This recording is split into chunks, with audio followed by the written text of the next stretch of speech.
like come back fairly quickly. Hey, Yeah, it's a great day for my connection to be having issues. all right. Just let me know when you've loaded, and then we'll enter. Okay, OBS says it reconnected. Yeah. No, your stream's back up. Okay, good. I was just waiting for you to load into the aerodrome. Okay, I'm here. It looks like Eve is not here though. Oh, she's in a different instance. It Yeah, looks like. different instance. Do I have to join or will I get a prompt? Yeah, you gotta go join our instance. Gotta join. Oh, unlike strikes and raids. Yeah, Unlike because strikes, it's a party based essentially. it's basically the same as like a story instance or like a home instance. Oh, okay. Yeah. Okay. All right, back to where we were. Yeah. Anyway, a super important trait that when you really get to the peak of your warrior gameplay, you start to worry about it all the time. Warrior sprint. The first couple of sentences, that first part, run faster while wielding a melee weapon, not that important. But real nice. that useful, but not important. Yeah. It's that second line, and deal increased strike damage while you have swiftness. Mm-hmm. You'll never realize how often you don't have swiftness until you start paying attention to your swiftness uptime to see your warrior sprint uptime. Mm-hmm.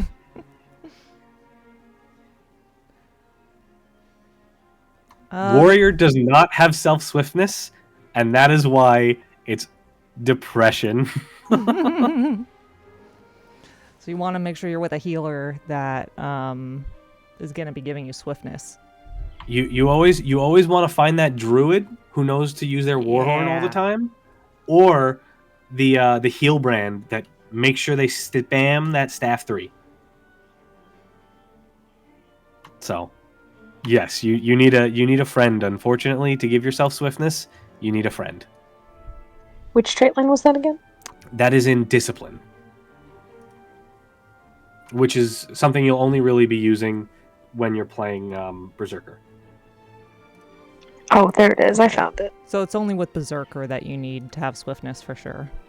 Correct. Okay. Because you won't be taking discipline with Spellbreaker or Bladesworn. Yes, Miko, that is true. Swiftness is Swiftness is my favorite boon. I can do more with swiftness.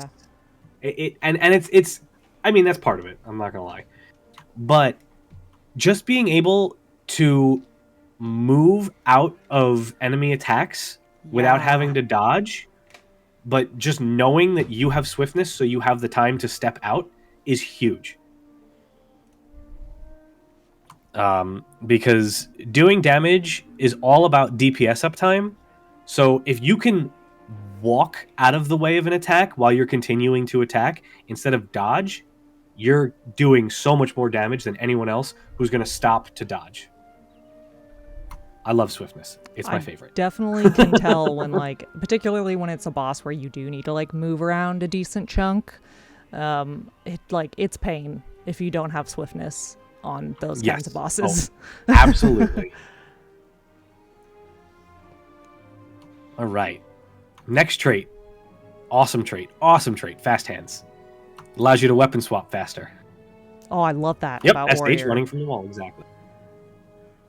Yep, so fast hands just kind of it allows you to switch weapons faster.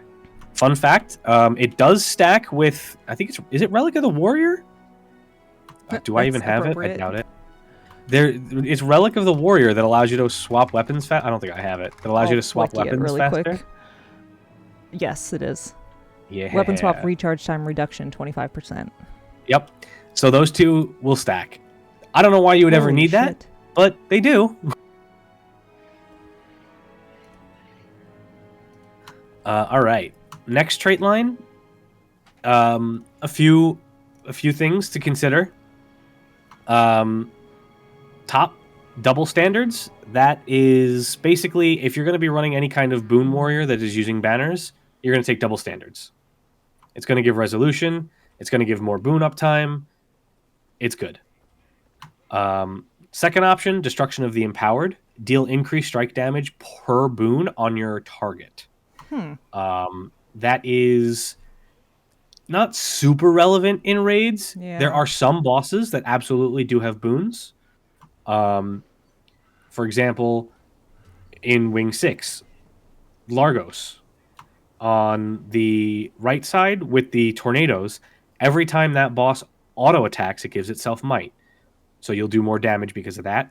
Or, obviously, if it steals boons, you're doing more damage as well. Kadim the Peerless.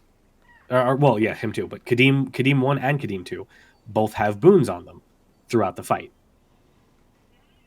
Adina, every auto attack, it gives itself might.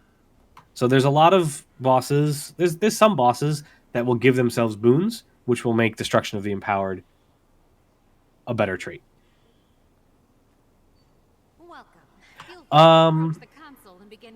So the entire middle column of discipline doesn't really have anything super useful. Double standards is only useful if you're taking banners, which you're typically not. Destruction of the Empowered, you'll do a little bit more damage if they have boons. And then the final trait, Brawler's Recovery. It's an extra Condi cleanse for yourself anytime you swap weapons. So would it make more sense to actually just take Brawler's Recovery instead of Destruction of the Empowered? Because the goal of your group is to remove boons from raid bosses. So it... yes and no. I switch between the two frequently. If there's a boss where I know there's going to be a lot of Condis, Slothazor, Matthias, I'm taking Brawler's Recovery. If there's a boss where there's really not Condis, or I'm confident that I won't get Condis on me, for example, a boss like Largos, I know how to avoid the dashes so that I don't get Condis on me. I'll usually take Destruction of the Empowered. It's kind of a personal preference thing. It's really not going to make a huge difference either way. It's kind of a personal preference at the end of the day. Because there are definitely certain bosses that you're probably not removing the boons as quickly as possible. And then there's a boss like Kadim 1 where no matter how fast you're stripping boons, he's always going to have them anyway. Unless you're killing all 3 pylons, or pyres, which I doubt you will be. Typically, every group at least always keeps resolution on him. So, it's really just, it comes down to personal preference. Next trait, Versatile Power. First part of that, not super important. You gain might when you weapon swap. Might is cool, but you'll always have it anyway. The second part, your burst skills gain reduced recharge. Not super relevant for Axe, because your Axe F1 doesn't have a recharge unless you miss, and then you're sad. But it does reduce your cooldown of Arcing Slice, your F1, on Greatsword, meaning you can use it 3 times within that burst window before you swap off.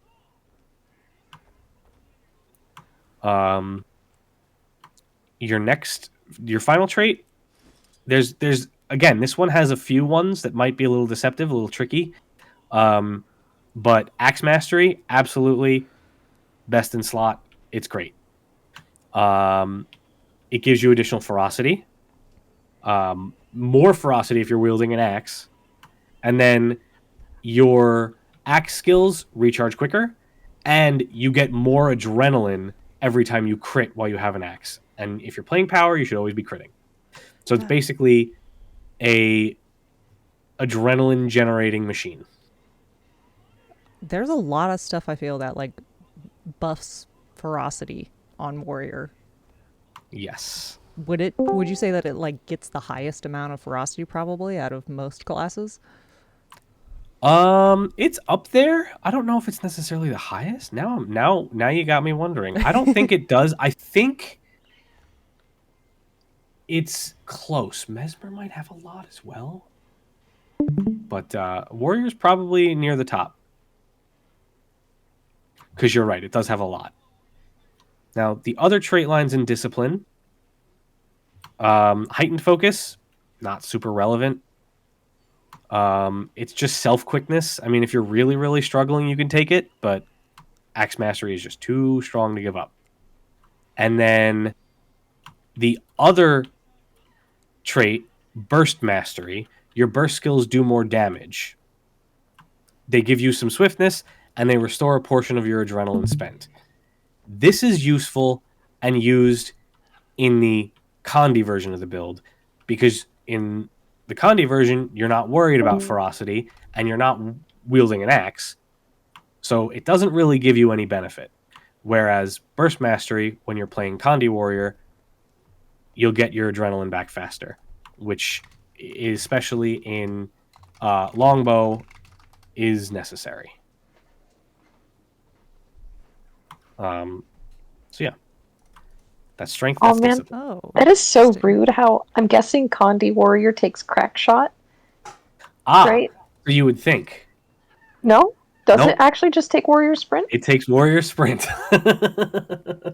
Well, in theory, the traits for the Condi Interesting. I have mine and taking the axes are like opposite. I mean, my build, I haven't updated my Condi Warrior build in a long time. It used to be. Yeah. But you are auto-attacking a lot less on Longbow now. Oh.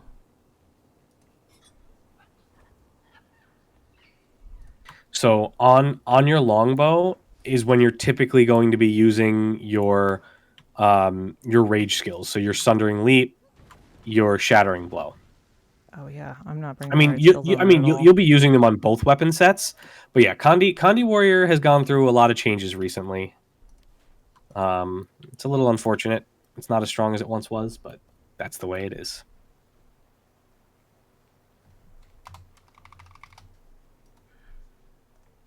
So that's discipline. Next up, we've got tactics. Now this is a fun one. Because especially at the beginning of fights, you'll see your numbers go way, way higher than all your friends. It's great. All right. First trait, marching orders. Basically, every 10 seconds, whenever you use your F1, you're going to give some might to your teammates. Great. That's nice. Always useful. Especially Always just useful. On like a DPS build. Yep. Not even doing a boon DPS at that point. Yes, that's the good thing about tactics is that you can generate a decent amount of might for your teammates, and especially Bladesworn. Spellbreaker you can a little, but Bladesworn more so. Next trait, Leg Specialist. Basically, whenever you cripple your target, you also immobilize them. And you do more damage when the enemy is affected with a movement impairing condition. Ooh. So you're cripple, you're chill, you're immobilize. Necros are probably your friend as well then. And Condi Druids. Yes. Basically, I mean, cripple is a very, very common condition, so you basically never have to worry about it, which is nice, because you always just basically have a flat 10% damage increase. Ben, so Headbutt does line up fairly well with Longbow, but you use it every, is it second time in Longbow or every third time in Longbow? It's weird. You don't use Headbutt on cooldown on Condi Berserker. Oh, okay. Yeah. Headbutt is kind of weak on Condi Berserker. You're using it more to maintain your Berserk uptime as opposed to damage. That's what I had been using it for, was just try to keep stay in Berserk. Yep. Now, this is a huge trait as well. Empowered. Deal increased strike damage for every boon on you. Very, very strong. Ooh, yeah. The more boons you have, the more damage you're doing. Heralds are your friend. Seriously. Heralds are your friend. Lots of boons.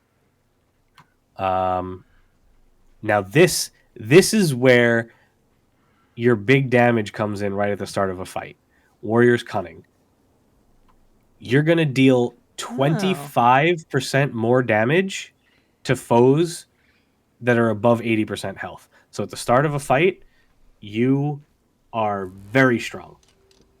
I mean, you're still strong even at the end of the fight, but the start of the fight, you're really strong. My favorite trait in tactics, Mending Might. Basically, anytime you give might to your teammate or yourself, you heal yourself, and you heal yourself for the best amount ever. You heal yourself for 69. With base healing, every time you apply might to someone, you will see green 69s appear over you. And then exactly. And then your Grandmaster trait doesn't do anything damage-wise, but all three of them can have uses. Your top one, Martial Cadence, will give stability whenever you use F1 to yourself and your squad members, your sub-squad members specifically. Which one gives 420? I don't think any of them do. Sadly. Then the one that's used probably the least often, Vigorous Shouts. So whenever you use a shout skill, you heal allies. This is a DPS straight line. You're not really. Yeah, I mean, it is an option. It is an option for Heal Warrior. That is true. Heal Sworn. I will say that I know somebody who likes to do Heal Warrior on the regular. It's definitely something that works. I don't personally like it, but that's just me. I think Warrior should be hit things, die. Hit things, die. Yeah. Leave the healing to someone else, That's my thoughts. It is funny though, the idea of shouting at your allies to heal them. Like that's why I like it, is because it doesn't make sense. Well, get back in the fight, soldier. You've got, for great justice, shake it off. That's a great one. You just yell at someone to shake it off. Yeah. That's great. And then the final trait in tactics is a big one. Phalanx Strength. Whenever you give yourself might, you also give it to allies. And as a warrior, you'll always be giving yourself at least a little bit of might. And now, that pairs very well with the previous trait that I was talking about, Mending Might. So anytime you give yourself might, you're going to heal yourself a little bit. And then anytime you give yourself might, you're also going to give it to your allies. And then that might that you give to them is also going to heal you. It is very, very easy, especially when using the tactics trait line, to keep yourself alive. You have a ton of self-sustain. Human male warriors are extremely aggressive about telling people to shake it off. That is absolutely true. Yeah, like it is very intense. I just play. I normally hadn't heard it very much, and then I think we we did a Doom run with Cheese, and he was on Heal Sworn, and yeah, I just heard shake it off. Yeah, it was so aggressive, and it was so good. Yes, it is. It is very, very aggressive. That is true. All right, next trait line. We're going into defense. Ooh, over to Spellbreaker. Now, defense is only used on Spellbreaker. It's kind of funny. The trait line named Defense is an extremely aggressive, power-based trait line. I mean, it does have defensive traits as well, but like Thick Skin. Anytime you use a heal skill, you give yourself protection. Always useful. Cull the Weak. You deal increased strike damage to weakened foes. So anyone who's got weakness, you're doing more damage. Now, weakness is a very, very common condition. Plus, I think you apply it yourself, yeah. Your hammer 2 applies weakness. So not only are you giving weakness, you're always doing more damage because weakness is a very, very common condition. Adrenal health. Anytime you use F1, you gain a stack, or I guess in this case you gain 2 stacks really. And you'll just heal yourself for a few hundred every second. I guess it's actually every second. That's correct. Yeah. Every second you'll heal yourself a little bit. Then you've got Merciless Hammer. Your hammer skills deal increased damage while striking disabled or defiant foes. Now, pretty much every foe in raids is defiant.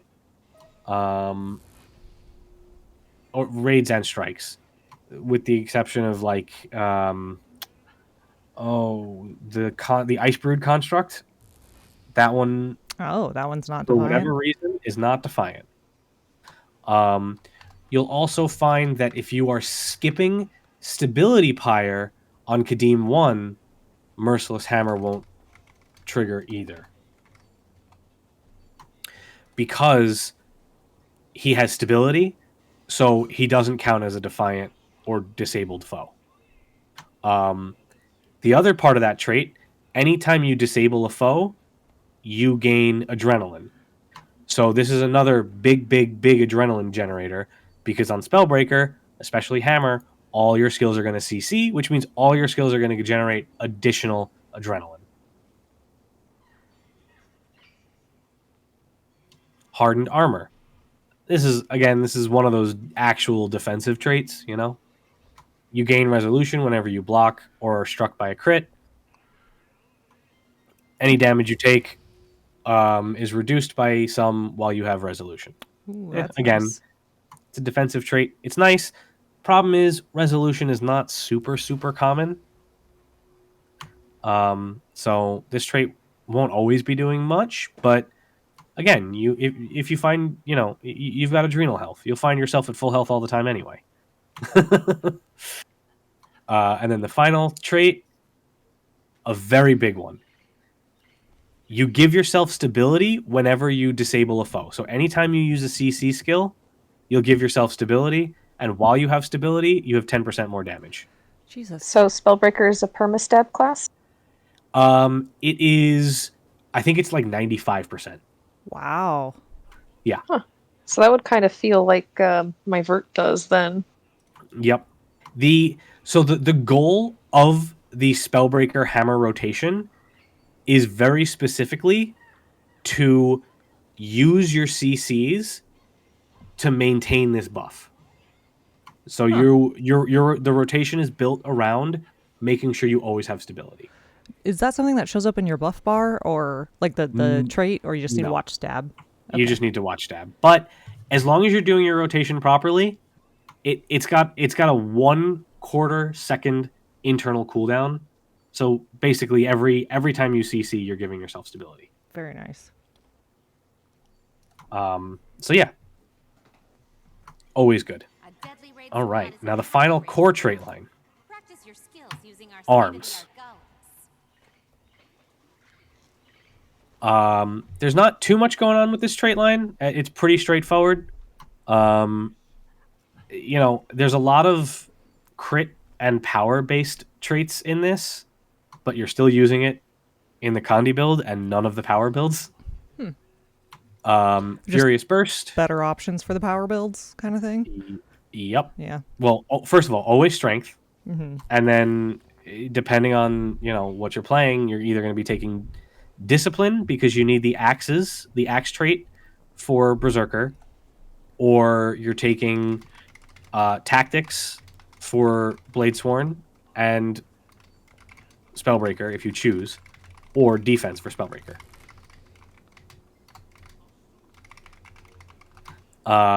So yeah, Furious Burst. Basically, whenever you swap weapons, you gain Fury. And then Fury just gives you an additional crit chance, which actually is fairly helpful on Condi Warrior. Wounding Precision. Again, you just gain expertise based on precision. So this helps you cap out your Condi duration. The other trait's not super, super important. It's a signet trait. You're never really going to, especially on Condi, you're never using signets. And then Opportunist, it's just to gain more fury, which you don't need. You'll be getting it from someone else. Deep Strikes, again, it's linked to fury. You gain more condition damage. And you have a higher crit chance against bleeding foes. You will be applying all the bleeding you could ever need. You'll always have this. Blade Master, again, it's just here's more stats. In this case, expertise and condition. The other traits in there, not super useful. Vulnerability. Everyone's always going to have vulnerability. And then again, unsuspecting foe, crit chance. On a Condi build, you'd rather have the expertise and the condition damage. Mm-hmm. Bloodlust, basically, this is where it starts to get to the RNG portion of how Condi Warrior works. You have a chance to inflict bleeding whenever you crit, and then bleeds you apply last longer, which is always great. And now the big one, Furious. Whenever you crit, you gain a bonus adrenaline, and a stacking effect that makes your Condis do more damage. Ooh, nice. The problem is it's completely RNG based because you're not 100% crit chance. So right, because Condi build. And it becomes very, very frustrating trying to maintain high numbers of stacks with this. And all credit to Costa, who's the guy who benches Condi Warrior. He's insane. He spends way too much time and effort grinding out just the RNG.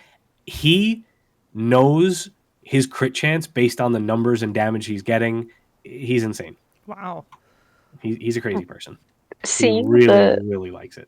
Seeing the Condi Warrior traits makes me kind of wonder if the Virtuoso design team was like, what if Condi Warrior 2 Electric Boogaloo? This time it's light armor. Well, this time it's light armor and like actually kind of works. Yeah. Works a little bit better. Oh, I hope that they buff some Condi Warrior because I like Condi Zerker a lot. I've gone through ups and downs with it. I don't particularly like the current iteration, but you know that's okay. It's not for everyone.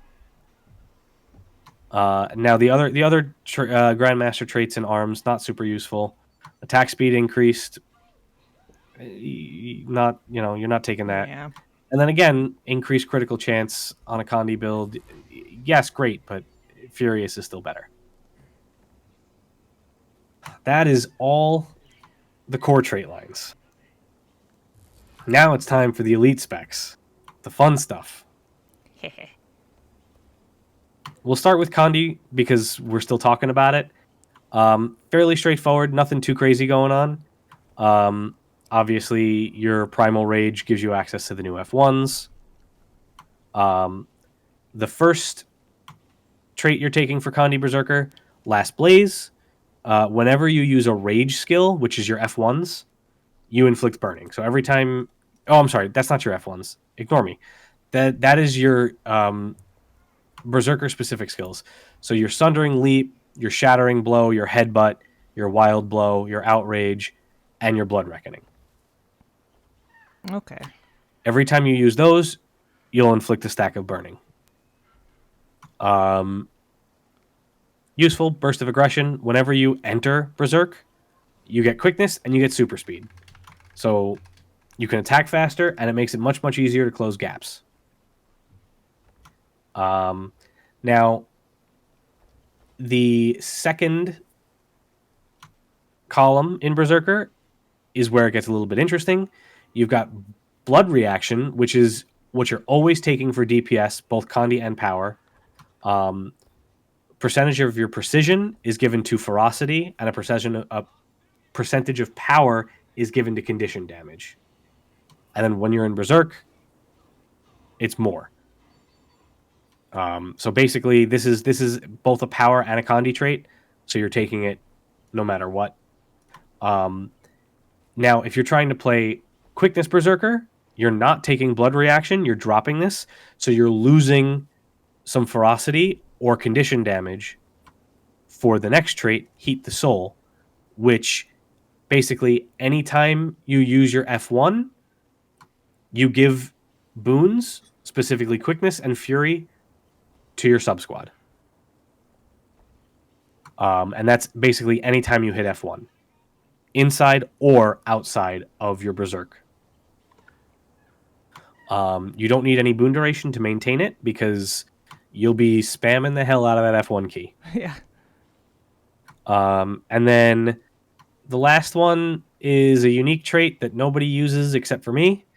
And even then, I don't use it anymore because they nerfed my build and I'm sad. Dead or Alive, whenever you enter Berserk, you cast your heal skill. This is a skill I used when I created a brand new Handkite build that no longer... I mean, it works. It was to also give quickness when banners gave quickness.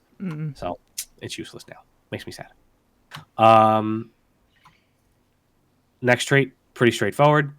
Additional power and condition damage based on whether you're in Berserk or not. Then the final trait, King of Fires. For Kandi, huge. This is a extreme damage increase for Kandi Berserker.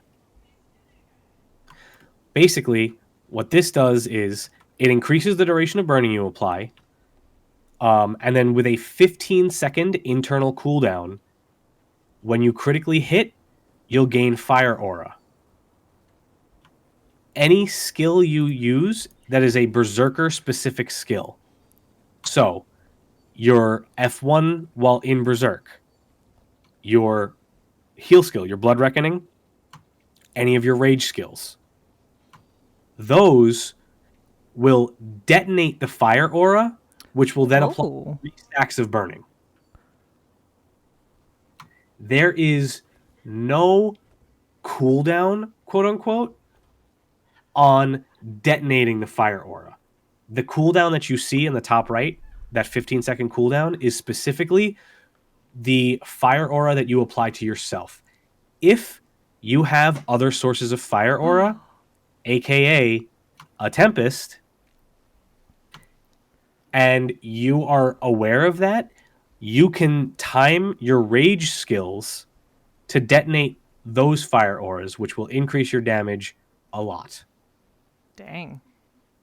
So if you have a friend who loves to play Tempest, I do. ask them to start giving you Fire Aura.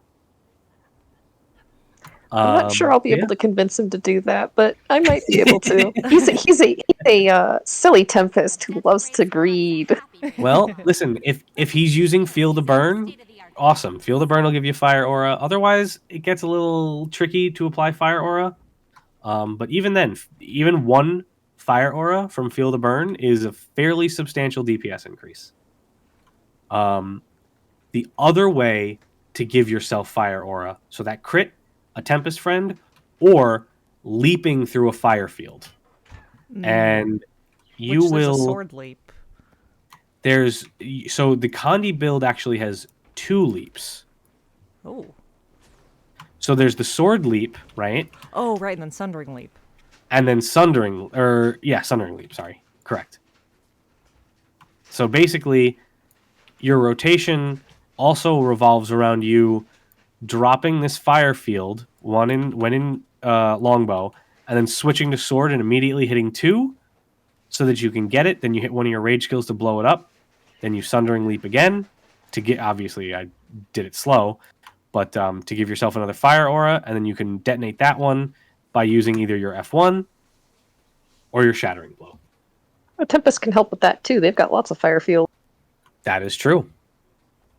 So, learning the trick to really mastering Kandi Berserker is knowing how and when to blow up that Fire Aura.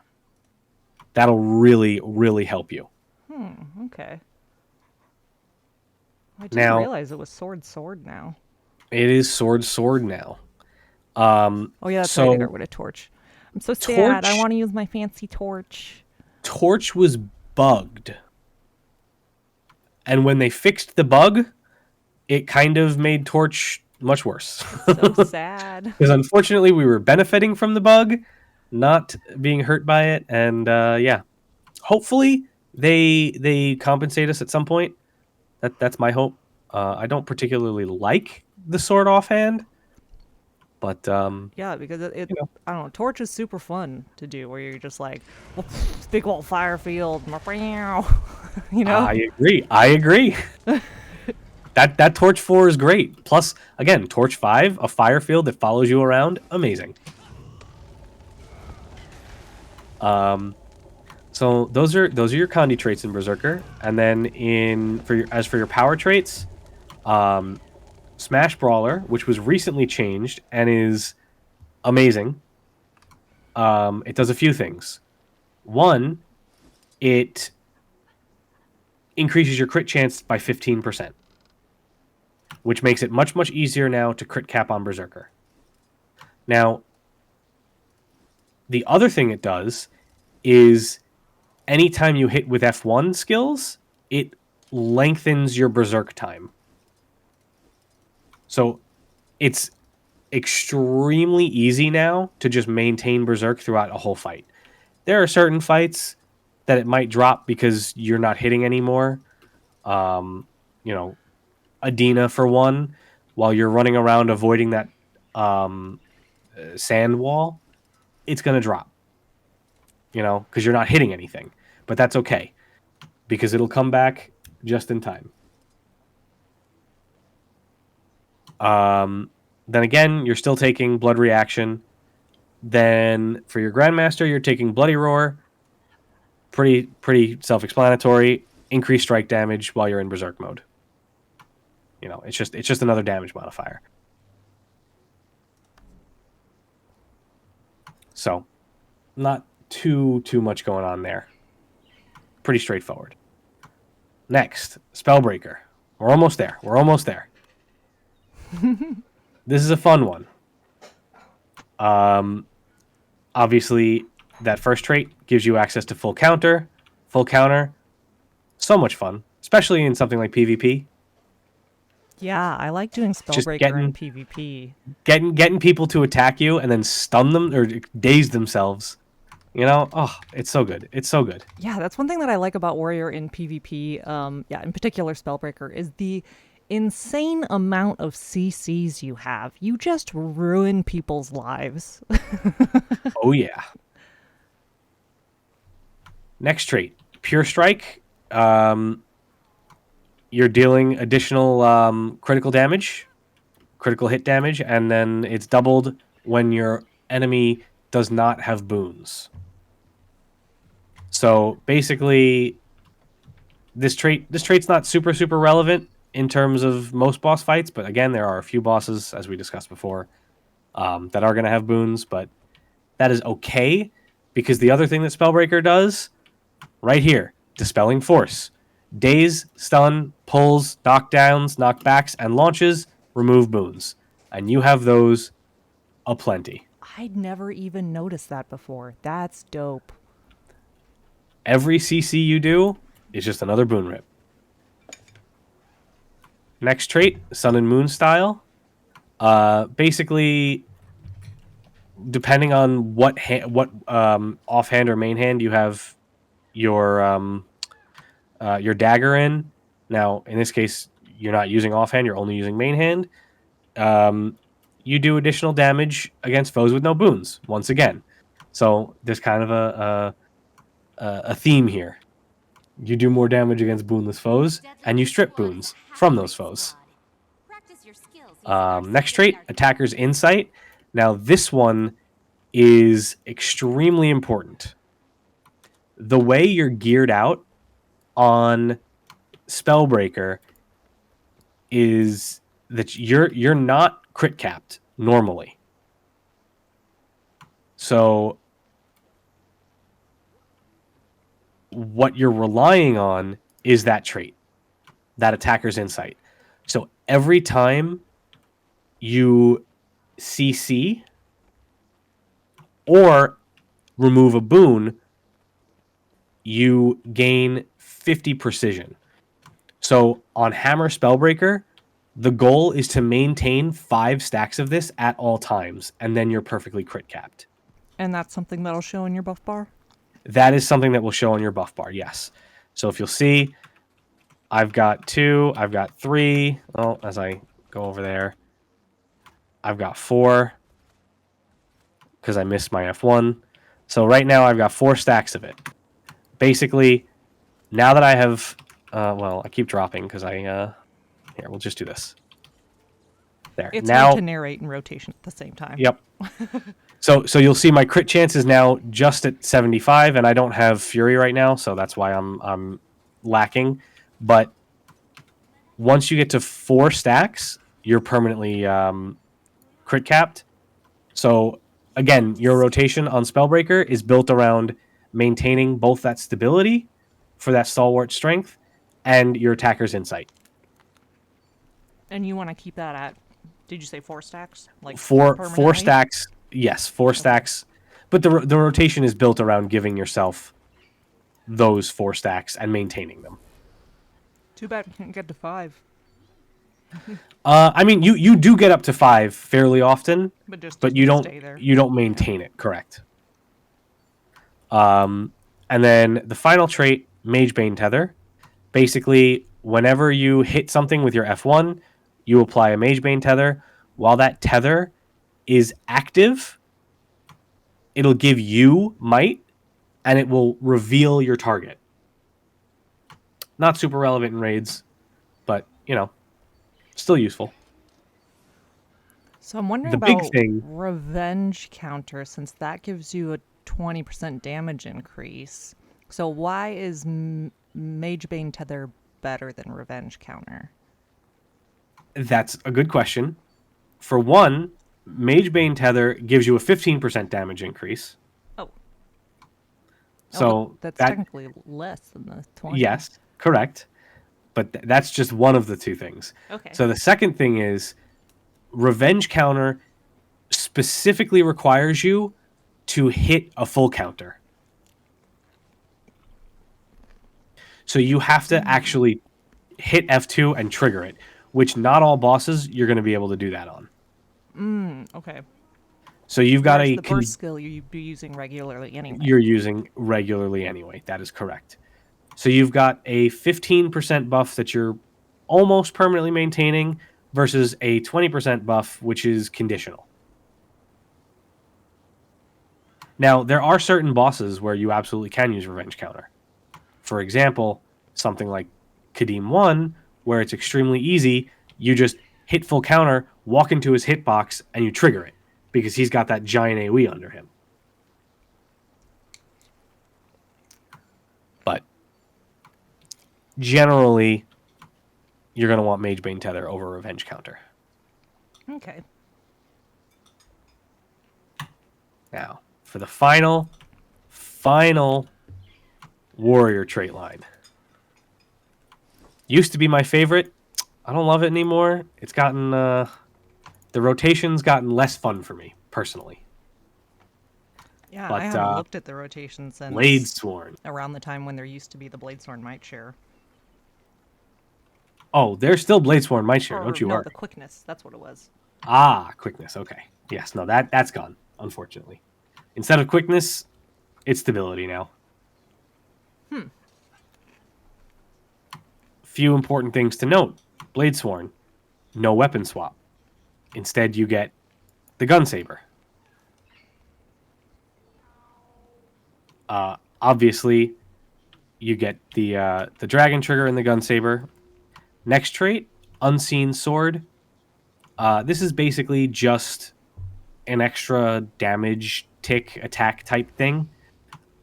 It will trigger whenever you go from your sword pistol into your gun saber or dragon trigger, and vice versa. So when you leave your gun saber and go into sword pistol, it will not trigger.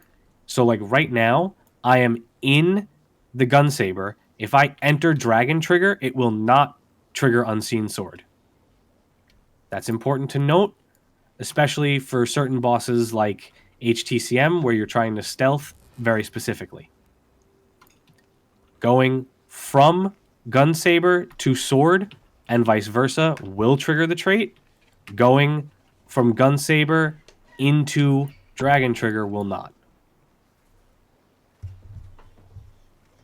It's something to keep in mind. Next trait. Dragon Scale Defense, whenever you enter your Dragon Trigger, so whenever you hit F2, you'll give yourself a stack of stability. Super useful. Fierce as Fire. This is where it starts to get a little tricky. Basically, anytime you use an ammunition-based skill, you'll gain a stack for 15 seconds. To a maximum of 10 stacks, every stack increases your damage by 10%. So part of the goal is to always have 10 stacks.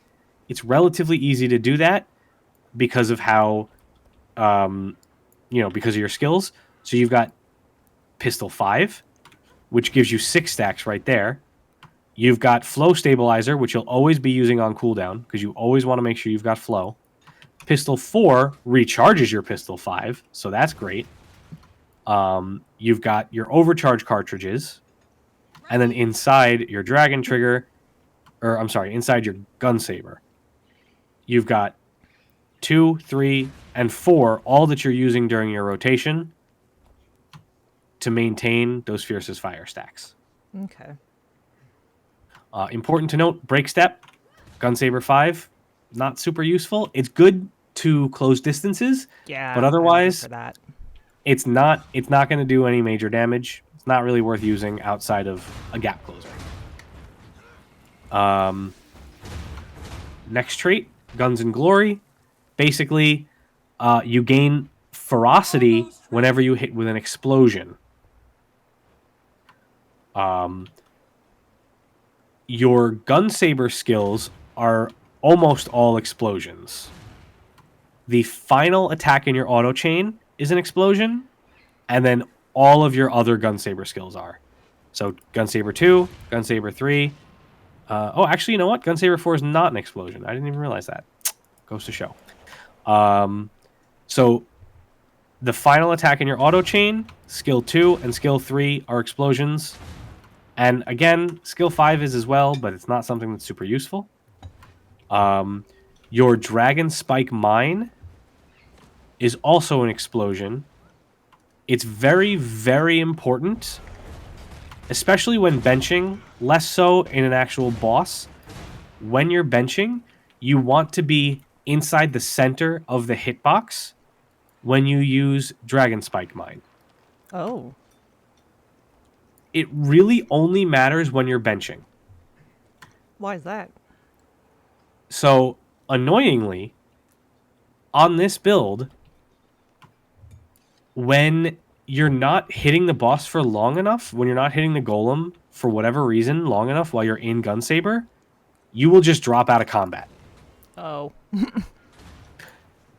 The way to avoid that is by when you Dragon Trigger into Dragon Spike Mine into Dragon Trigger again, that's when it can happen. If you're not dropping that Dragon Spike Mine off in the center of the hitbox, you'll drop out of combat.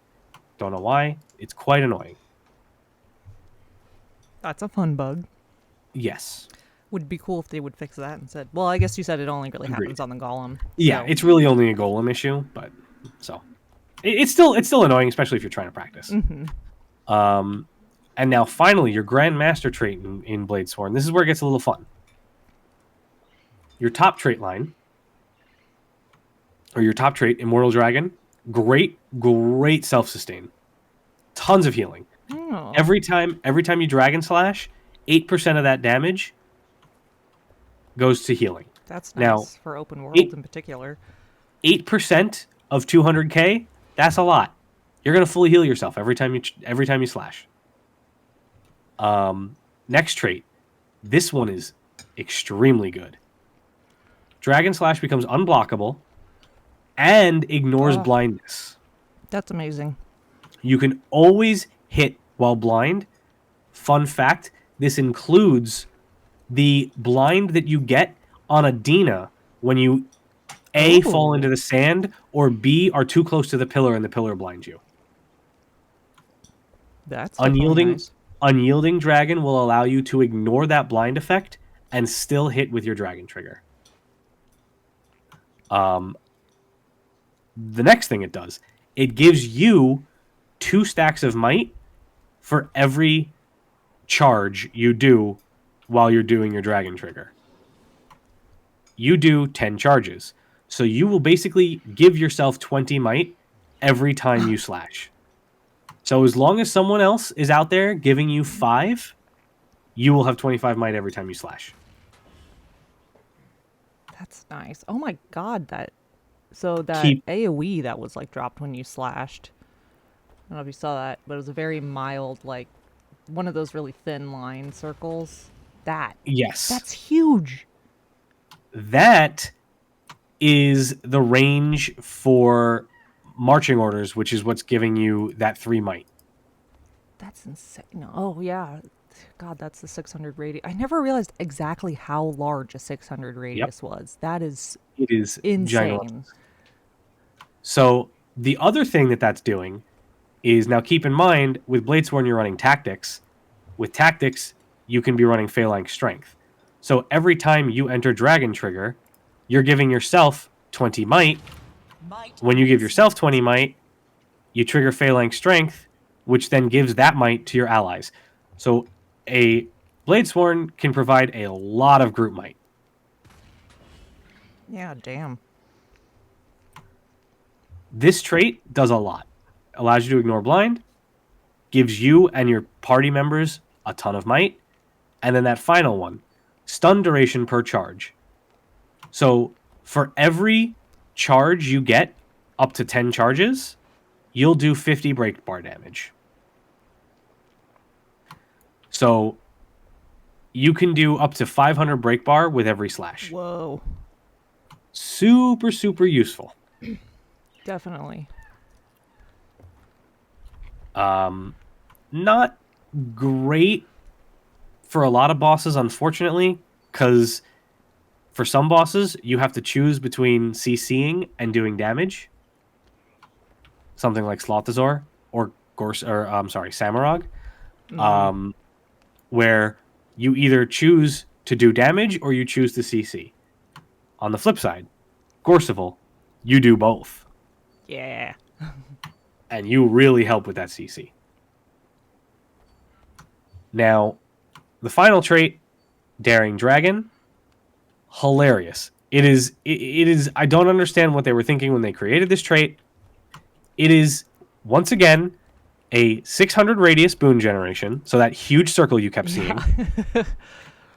And every time you hit with a Dragon Slash, you give 10 seconds of alacrity. That's a lot. That's long. You cap out on alacrity very quickly. Because think about it. At the very start, the first thing you're going to do is you're going to charge your Dragon Trigger, slash, use Dragon Spike Mine, and do it again right away. So you're going to give people 20 seconds of alacrity within the first 5 seconds of a fight. You get very, very high alacrity uptime for no effort. Yeah. Just doing what you were going to do already anyway.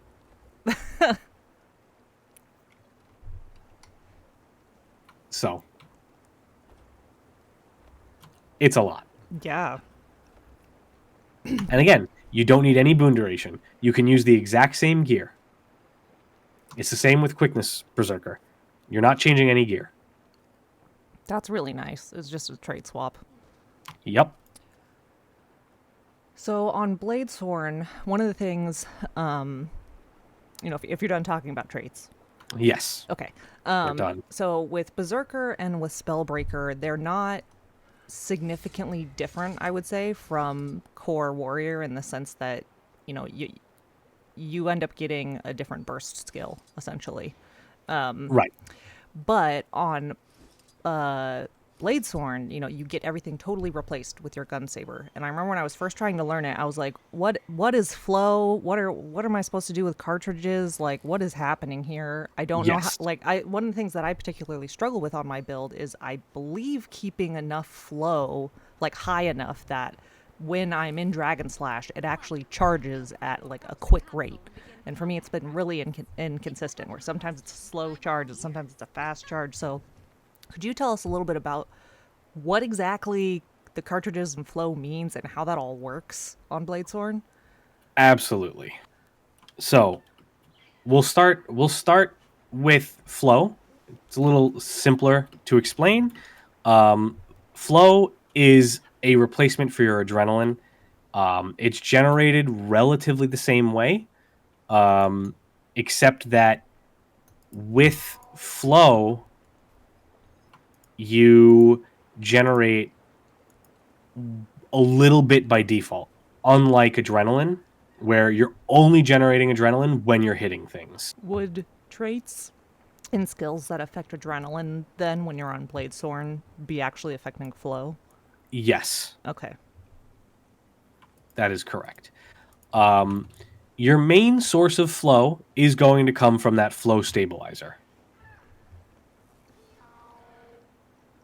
Basically, while you're in combat, you're going to be using this skill on cooldown constantly. It gives you a flat amount of flow right away. And then instant cast too, right? So you can be doing other things while you do it. You can be doing other things while you're doing it. That's correct. So whenever you use it, you gain instant flow, and then you gain what's called positive flow. Now, like I said before, you always have a single positive flow where you're gaining a little bit of flow per second. And then whenever you use flow stabilizer, you're gaining 2 more stacks of that. And maximum flow is 100. So for those, you can mouse over the flow and charges like area, just like that, and you'll be able to see what the maximum is for each. Correct. So basically, in your rotation, you're going to be using flow stabilizer on cooldown and tactical reload pretty much always on cooldown. And tactical reload will give you another use of flow stabilizer. Now, the trick is to basically make sure you're timing your tactical reload on cooldown and your flow stabilizer on cooldown so you never run out of that flow. You got to be using it on cooldown. Otherwise, you will run into issues. Unless a boss has certain downtime phases, then it becomes a lot easier. But in general, you're going to be wanting to spam the hell out of that flow stabilizer. Now, the much more difficult question. Well, I don't know if it's difficult. It's annoying. Overcharge cartridges. What this does is, while you have it on, it gives you a buff. That buff has 5 stacks, and whenever you do damage with an explosion, you'll do 15% more damage. Now, explosions are your Pistol 5, and most importantly, all of your Dragon Slash abilities count as explosions. So, you always want to make sure you have overcharge cartridges active when you're getting ready to go into Dragon Slash. The problem is, it lasts for 10 seconds and has 5 stacks. So, if you wait too long, it'll drop off, and you'll run out before you hit your slash. Or, every time you use an explosion, you'll use up a stack of that cartridge. So if you use, Gun Saber 2, Gun Saber 3, an auto chain, and then a Pistol 4, Pistol 5, then Pistol 4 to recharge it, and Pistol 5 again, well, now you've used all your stacks. Oh, so do you want to save all your stacks for for the Dragon Slash? So it's not that you're saving them all for Dragon Slash, it's you're timing it. Now, this is the real issue that I have with overcharge cartridges, is the timing is a little difficult and very annoying. So if you have overcharge cartridges on you and you cast it again, you will instead of reapplying your stacks of overcharge cartridges, you'll detonate your current stacks. So now you've got no stacks and you don't even have a way to reapply it. So if you use it and then say you accidentally use your next, you're getting ready to go in to your dragon trigger, if you think you're going to run out before that dragon trigger happens, you're going to think, oh, maybe I should recast overcharge cartridges. Except if you do that, you're just going to explode, and now you're not going to have any cartridges. Oh, so if you use it twice, then... Oh, right, because it'll trigger... Because that the trait, explosion. Right? It's not a trait. It's just the skill. Oh, okay. So using this skill while you already have stacks of overcharge cartridges causes you to use detonate cartridges instead. Ah. And detonate cartridges is not that good. All it does is a little bit of CC and basically no damage. Unfortunately, I don't have a real trick to help with that. It's just sort of, you gotta practice. That's the only trick to it. So what about ammo stuff? Is that just to do with your pistol? So ammo stuff is basically any skill that has a number, right? So like your flow stabilizer has that 2. Oh, okay. So you have 2 charges of that flow stabilizer. Same thing with overcharge cartridges. Your pistol 5, obviously, you've got 6. Okay, and then inside your gun saber, yep, 2, 3, 4, 5. Because you can use it and then it restores 3 of them. Okay, and then otherwise you wait for the additional 6. Anger rising. Right. Basically, You've already lost. you want to make sure that you're using ammo skills constantly because you want to use them to maintain your fiercest fire. Oh, I'm DCing again. Oh no. I'm still in Discord, but the Guild Wars is I'm forever ready to Dragon Slash. Gotcha. Yep, I see that. That'll run out after about 30 seconds, I think. I think it's 30. Is it 30? There's an amount of time where it just takes you out.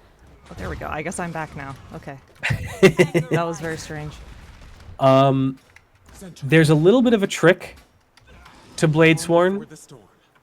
If you'll notice, I do not have my gun saber skill 1 does not have autocast on.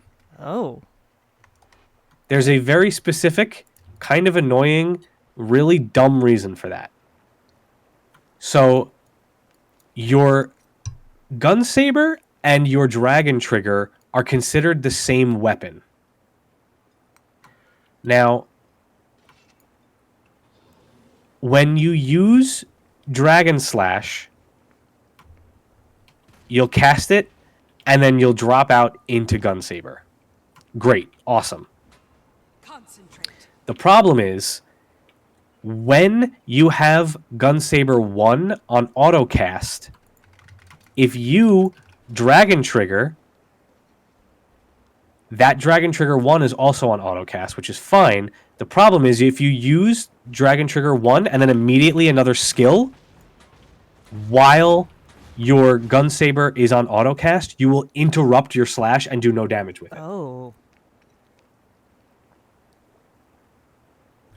So in order to prevent that, if you turn off autocast, you cannot interrupt your Dragon Slash. It's one of those weird tricks that we tell people when they start to practice benching Bladesworn. You will feel its strength. So you always want to make sure you turn off the autocast on Swift Cut.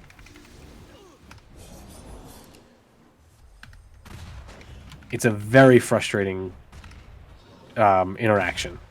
It has to do with skill priority, where whatever skill you have on autocast is always your lowest priority skill, and anything you do can and will interrupt whatever skill you have on autocast.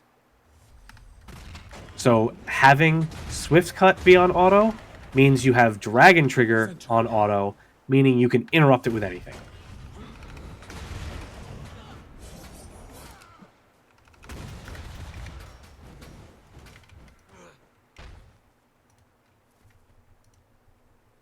Okay.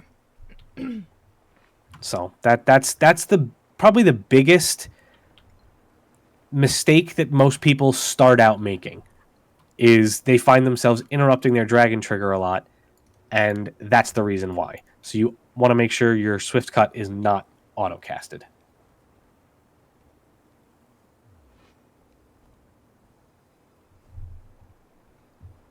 Fun stuff. Yes. I feel like that's going to help me a lot better with figuring out my rotation that I'm supposed to do on Yes. Bladesworn. So the Bladesworn rotation is basically in like two parts. Well, three parts. Sorry, three parts. So there's the first part, which is your double dragon slash. So basically, it's whenever you use two slashes on a target. So you charge, you slash, you dragon spike mine, you charge, you slash. Which the That's Dragon Spike Mine will immediately recharge your Dragon Slash, which is why correct. that skill is so great. Correct. Though That's there's the some unfortunate first forced movement. bad news, but the good news is that forced movement is a dodge action while you're doing it. That's nice, at least, yeah. So that's one of the three loops. Charge, Dragon Spike Mine, charge. The second loop is what we call your sword loop, which is basically, it's going to consist of... Oh, right, it's on sword now instead of axe. Yes. I I mean, changed it's mine. kind of the same thing on axe. It's not too different. You're basically just using your strong sword skills, or in your case, your strong axe skills, and then going into your next slash. Okay. Essentially, if you're on sword, that's your sword 2. You want to use Dragon's Roar.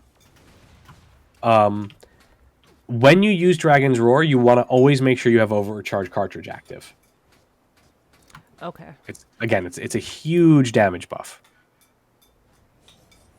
Centering. So basically, you overcharge cartridge, you Dragon's Roar, you Final Thrust, and then you get an auto chain or two in. And you'll want to use Gunstinger as well. You'll want to use Gunstinger depending on how many stacks of Dragon's Roar you have. If you have 4 or more stacks, you're going to Dragon's Roar, then Gunstinger. If you have 3 or less, you're going to do the other way around. You're going to Gunstinger and then Dragon's Roar. Mm-hmm.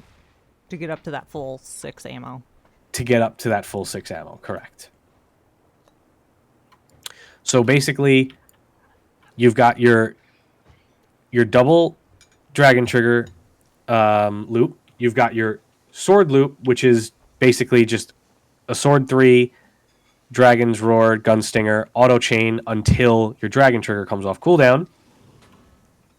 And then you've got your Gunsaber loop, which is basically, if you have 3 stacks of artillery slash, you use that. If you don't, you only want to use artillery slash when you have 3 stacks. Okay. Otherwise, you're going to use skill 2 and skill 4 and an auto chain until you can leave the Gunsaber.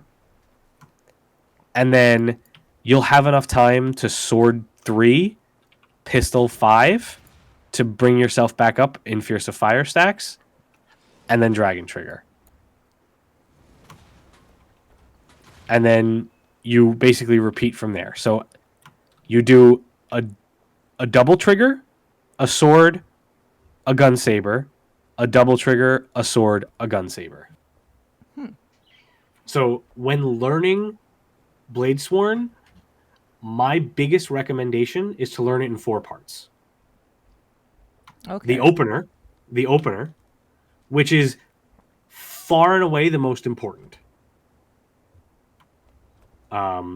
Because It's where you're going to get the most damage from. It's something that you can always reset back to, especially on bosses with a lot of phases.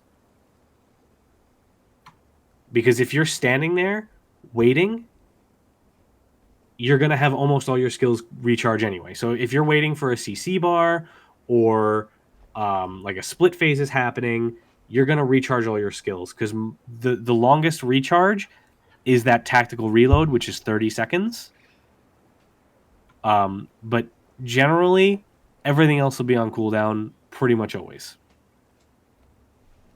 So my recommendation is to learn it in 4 parts. The opener, the double dragon trigger, which is very, very similar to the opener. So kind of, once you learn one, you've kind of learned the other.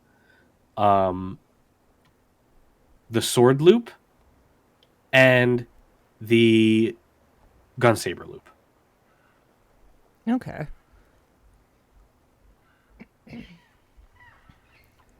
It's pretty straightforward once you sort of get the hang of it. There's not really too many tricks other than, like I mentioned before, with the auto attack. You have to make sure that's off, but otherwise, there's not too many tricks to it.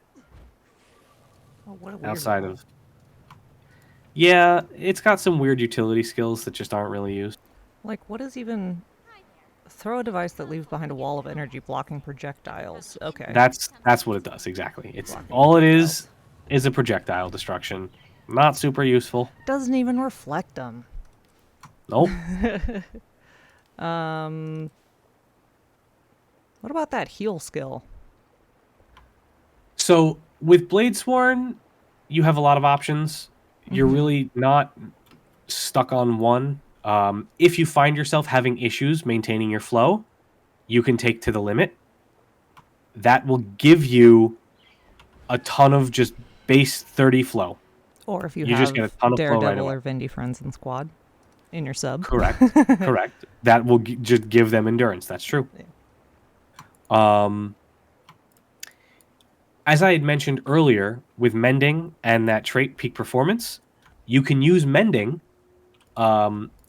Mending, I would really, again, like I mentioned before, only recommend when you've got downtime. So, like, as you're destroying the final hand and walking back to Adina, you can cast Mending, which will give you a small damage boost on your first slash back. Okay.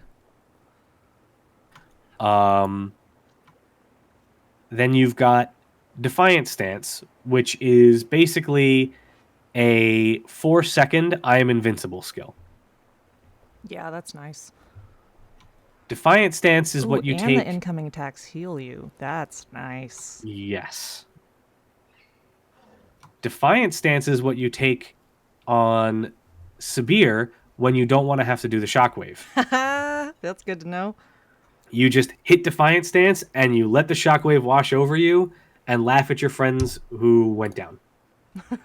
Laugh at your, like, what? Rangers, Guardians, Necromancers.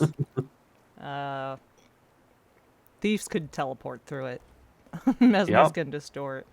You use Defiant Stance, and then, like I said, you laugh at all your friends that went down because they either failed to teleport over, or they missed the updraft, or the tornado, or whatever. So, yep.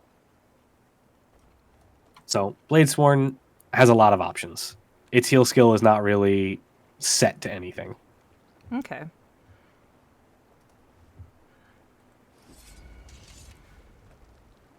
Let's see. On Zerker, one of the alternate options to take that isn't already in the kit, at least that you see on, like, Condi, is Wild Blow, which is just good for CC. Correct. So for Zerker, particularly Power Zerker, Yeah. you've got a number of different things you can do. Yeah, what would be, like, if you were to swap out a utility, let's say, like, you know, like you're doing, like, Samurok or something like that, and you want to bring a little more CC, and so you bring Wild Blow. You would take, yeah, correct. Depends. Now, if you have legendary gear and you can swap easily, my recommendation is to swap out Signet of Fury. So you swap out Signet of Fury, for Wild Blow, but now you're under crit cap. What you do to fix that is you change your amulet and one of your rings to assassin. Because what crit do you want to? You want to be at 75% without boons, right? You want to be at 60 without boons. 60 without boons. Okay. Yes. Because the trait Smash Brawler gives you 15%.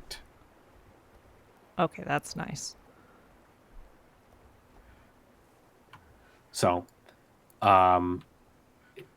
that's if you have the ability to easily change your gear. Now, if you don't want to have to change your gear, or you don't have the legendary, you can just as easily swap out Signet of Might. Okay. The difference is going to be a little bit of power, and that's it. So yeah. And I guess we didn't say precisely why Blood Reckoning is so important, but yes, the whole reason is because it refreshes your berserk, whatever it's called, your burst. Correct. So the big important thing about Blood Reckoning is that if I were to use my F1 skill, particularly on Greatsword, it's got a cooldown, and I have to build my adrenaline back up. Instead of doing that, I can just hit Blood Reckoning. Now I have full adrenaline, and the skill recharges right away. So I have 4-second recharge. Nope. Use Blood Reckoning. It's fully charged and ready to use immediately. It's the same thing on Condi. You'll use it on Longbow. You'll F1, heal F1. I love the Longbow field. It's just so... It's fun to look at. It is extremely satisfying. Yeah, and it's kind of nice on some fights when you kind of need to like pluck off a few ads here and there to make things easier. Yes. Which is why I want them to buff it. It used to be one of the good options to kill the ads on something like Mersad Overseer. Absolutely, yeah.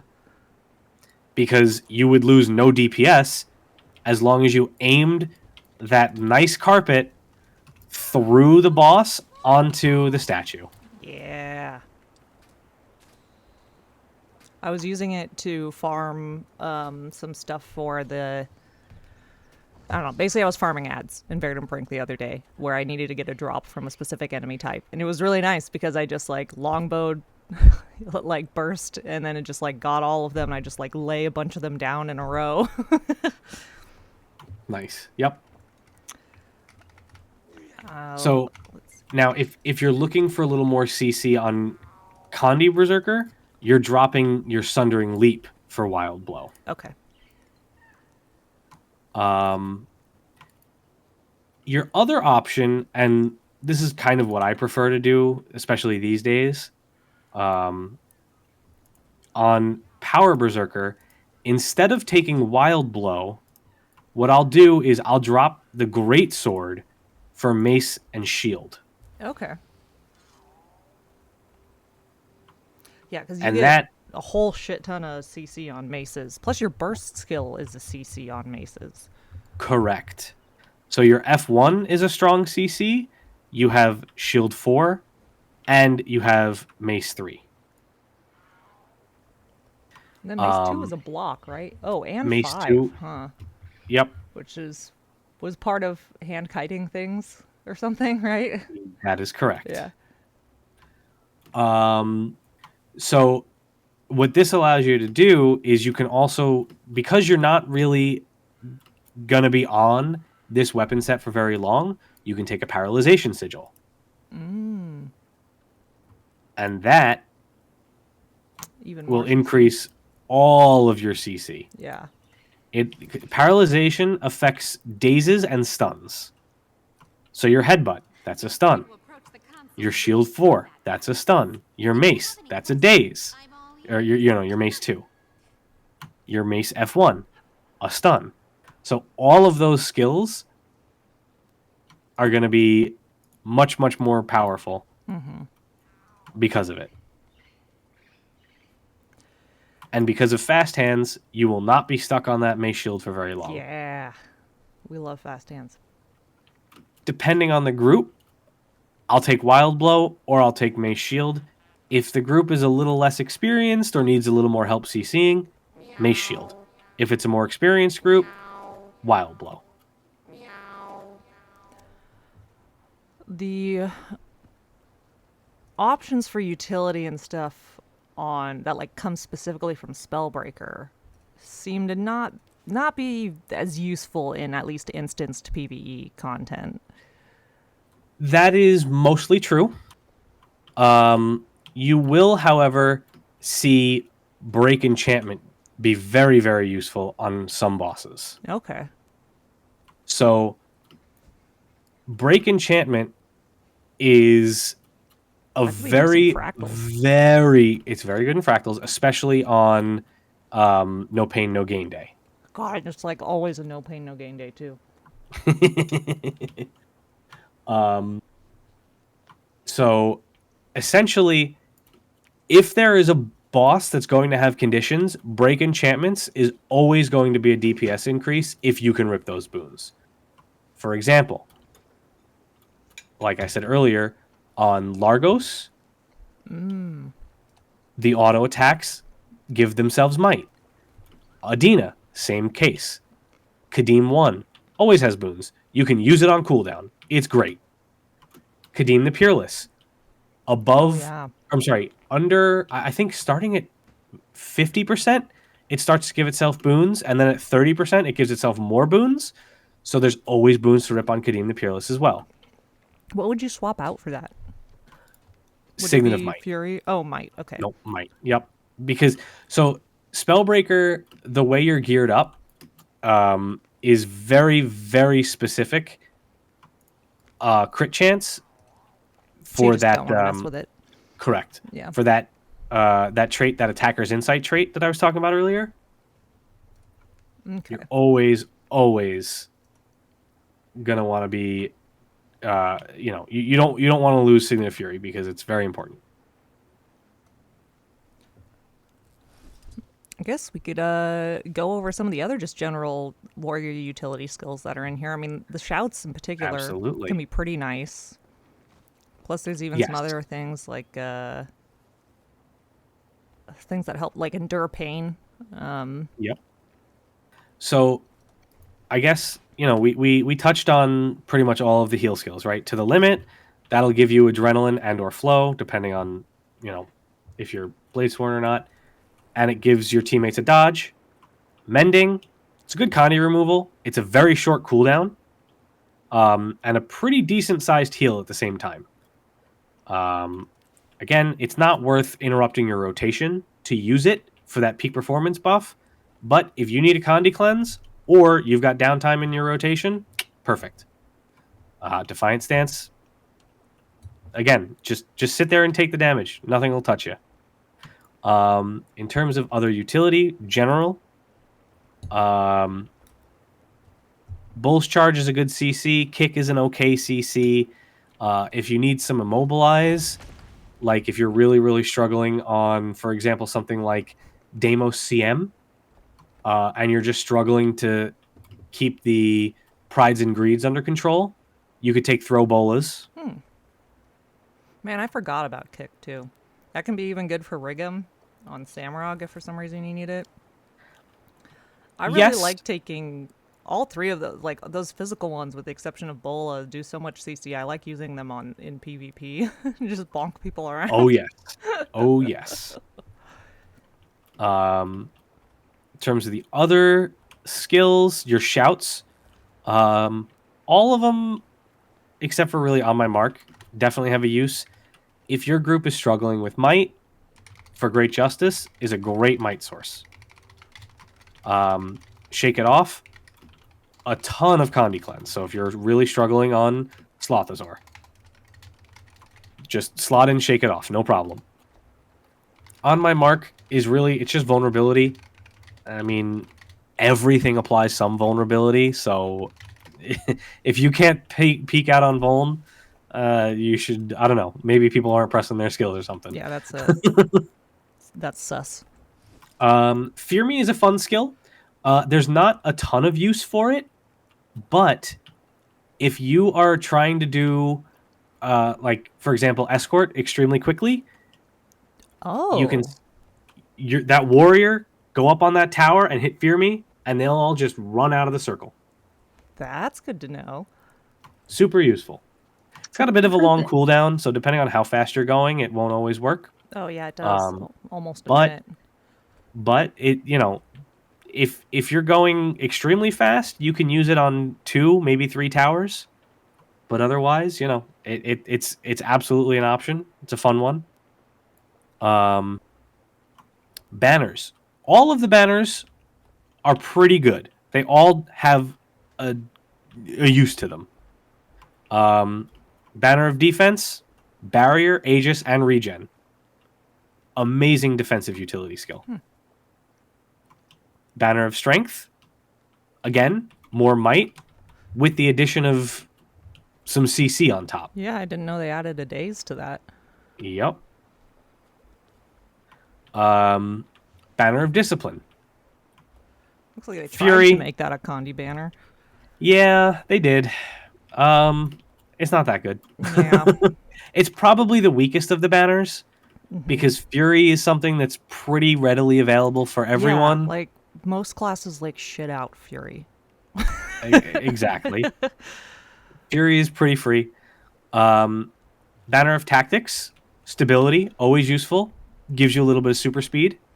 And it's one of the rare instances of resistance. Resistance is one of those rare boons. If you have a need or a want for it, it's on that banner. Let's see the stances. Berserker stance, again, not really useful. Your adrenaline is typically not a factor for most of your stuff. Yeah. Endure pain, super useful, especially in something like open world, or like you had mentioned before, if you're hand kiting. Even in PvP too. Like I wish I could. And PvP. I want like 3 times the amount of utility slots in PvP. I know that'd be very bad, but there's just so many that are good options. Yes. There are a lot of good PvP options for warrior utility. That is true. Unfortunately, PvE, kind of lacks. Yeah. It's got some supporty utility, but not a ton. I'm kind of surprised that they're like that's one thing is that usually heal classes end up being tanks, but there's realistically a lot of like damage mitigation that you can do on warrior between like maces and then like the endure pain and Yep. I need to sneeze. And defiant stance. Oh man, okay, I lost the sneeze. Fuck. Anyways, but anyways, like it seems like it would be really fun to be like to tank something on warrior, but it would obviously like chonk your DPS to have to swap all that out. Yes. I mean, the good thing about warrior is that it's already pretty defensive. On Spellbreaker, you've got that adrenal health, which is constantly regenning you. On Berserker, you've got Blood Reckoning, which if you're ever under full health, the minute you use Blood Reckoning, you'll be back up to full immediately. And then on Bladesworn, you've got that Mending Might. Every time you apply Might to someone, it's 69, just all over the place. Combine it with Phalanx Strength and that Unyielding Dragon trait, it's humorous. Yeah. It's so funny how easy it is to survive on Warrior just because of how much self-sustain it has.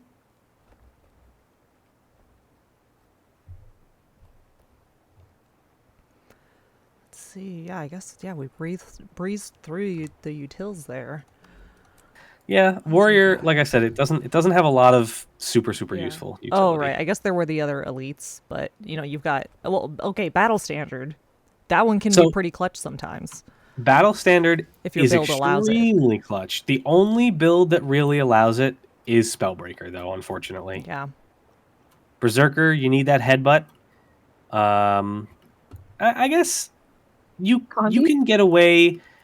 Condi, you definitely need it. Power, you could probably get away without using headbutt. Your opener will be a little slow, but it would work.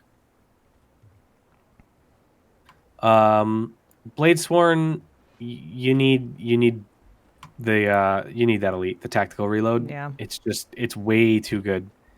But Spellbreaker, you don't need Winds of Disenchantment. That's optional. It's useful. Yeah. It's a lightning field, meaning you can use the lightning field with Dagger 2 and Dagger 3, which are both leap finishers. I'm sorry, Dagger 2 and F1 are both leap finishers, which will trigger a stunning strike Okay. inside that lightning field for additional CC. But I mean, you're a class that has a hammer with 3 CC skills on it already. Just a hammer alone. So you don't need more CC. So you can always drop Winds of Disenchantment for Battle Standard, which is an amazing oh shit scenario res. Swiftly.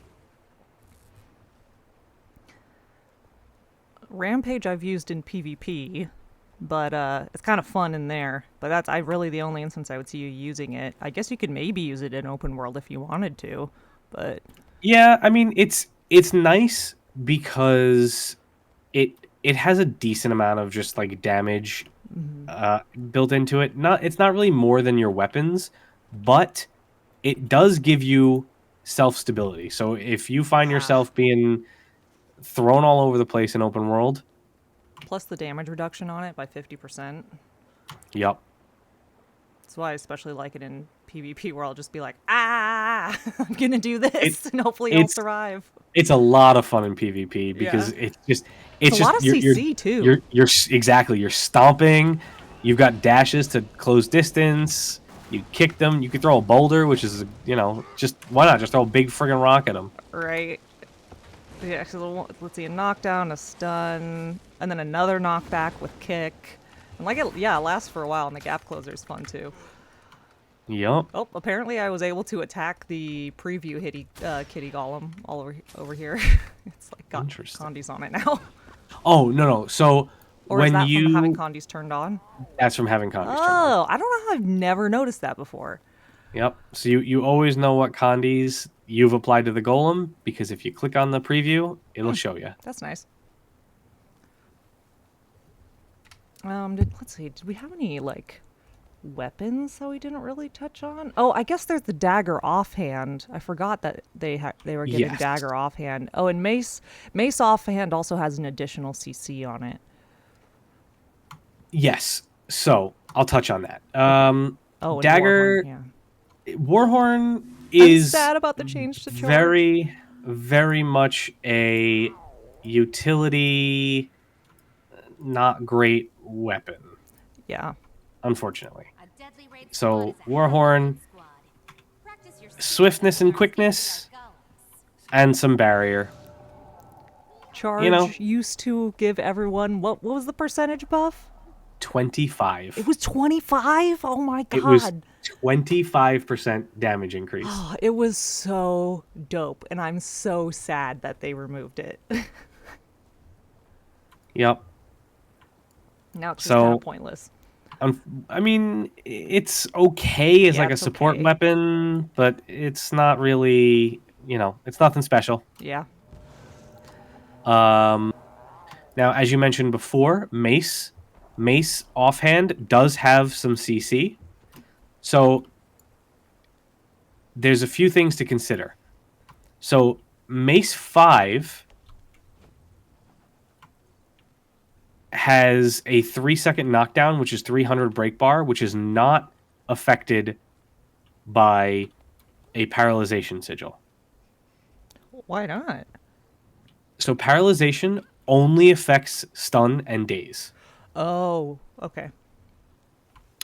So Mace 5 is 300 break bar on 18-second cooldown. Shield 4... Wait, no, that's not right. Okay, it's because I have the trait. Sorry. I was like, it's 25. Why am I seeing 18? So normally, it'll be an 18-second cooldown, right? No, why is it 18? Am I crazy? Have I lost it? I've lost it. Oh no, it's showing as 18 on the. Maybe they changed it. It's showing as 18 on the. I guess they are changed. They did change it. Yeah. When you go and look in the hero panel, just you don't even have it equipped. Oh yeah, good point. Weapon skills. Okay, well, I didn't realize they changed it. Wow, look at that. So what I was going to say about shield is totally useless. Ignore me. So when I said go mace shield, no, just go mace. Oh, it's because I'm in combat. I was like, why can't I swap my templates? um, So it used to be that mace was on 25 second and shield was on 20 second. mm-hmm. So mace was slightly more CC, but shield was faster.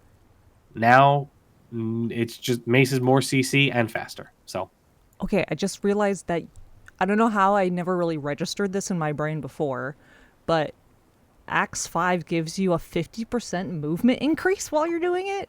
yep. That's nuts. Also, as a ranger main, I will always be salty that you guys can move during your Axe 5. During our we Axe can't. 5. Yep.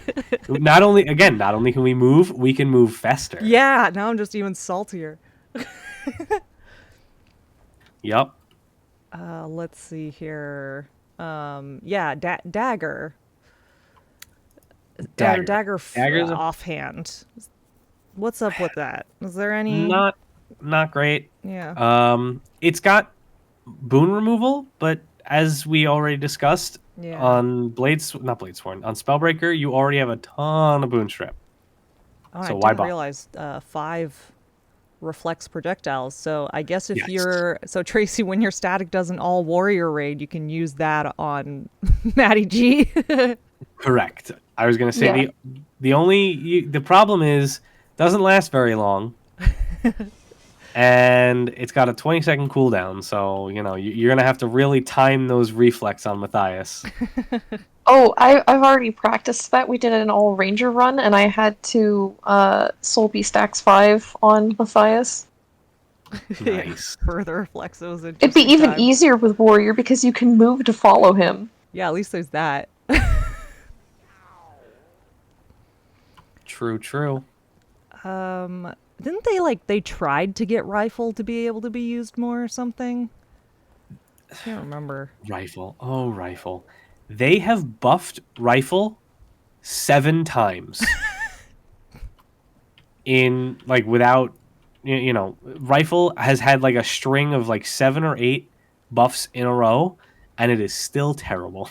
Oh Lord. Yeah, just mousing over. I'm granted I'm on my Condi gear right now, but it just doesn't look that great. Even in power gear, it's just as good. As in, it's still terrible. Yeah. It attacks very slow. It doesn't do anything for you, unfortunately. It doesn't do anything that the weapons don't already do. The melee weapons already do. Slow. Jeez. And it's extremely slow to build adrenaline as well. Because the F1 is fine, right? The F1's not terrible. Yeah. But it just it takes forever to build that adrenaline up. It's like, well, what do I do? Yeah, that bar's going slow. I'm just sitting here waiting for it to, Also, I have to say the F1 animation pretty lackluster. Yeah, that is pretty. It's just ooh, big explosion from gun. Yeah. So I do use rifle during the Broken King, so that I can stand in some greens and shoot him. But that's it. It's also a way for me to intentionally decrease my DPS to help manage that fight. Oh, that's a good idea. Like, oh no, we're doing too much. Let me step away and auto on rifle. Yeah. So yeah, there's the weapons that we don't use. We unfortunately don't really use them for a reason because they're just not that good. Hammer is fun. Great sword is fun. Even sword main hand is kind of fun, but not rifle. Wow, I think that was perfect timing that we got. I think we got through everything for the most part. We got through a lot. Yeah. Any thoughts on staff coming? Yeah. So Unfortunately, you're asking the wrong guy. I am not a fan. There are plenty of people who sing its praises. They're so happy for support warrior. I'm not buying it. You know, my warrior. I have brain damage from headbutting too much. What am I gonna do with this staff? I need a sharp weapon. You know. I hit my head too many times. I don't understand. What am I supposed to do with a staff? Yeah.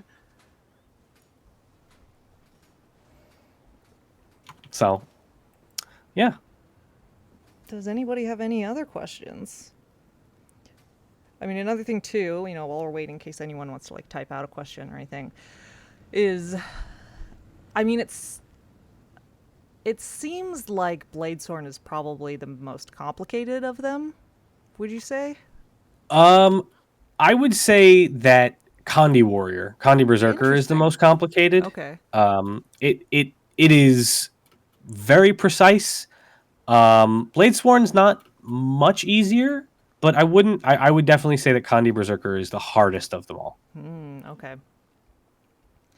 But Bladesworn is the advantage that Bladesworn has is it's relatively easy to recover if you've made a mistake.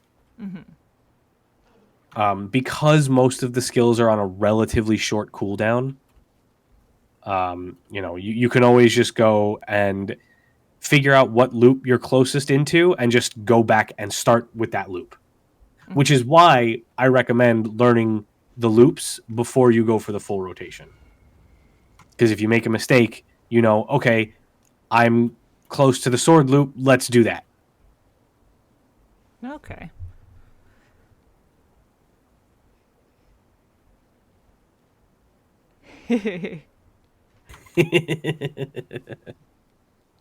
Yeah, Eve was really she's coming to all these classes really just to learn about more ways to help her Vindy build.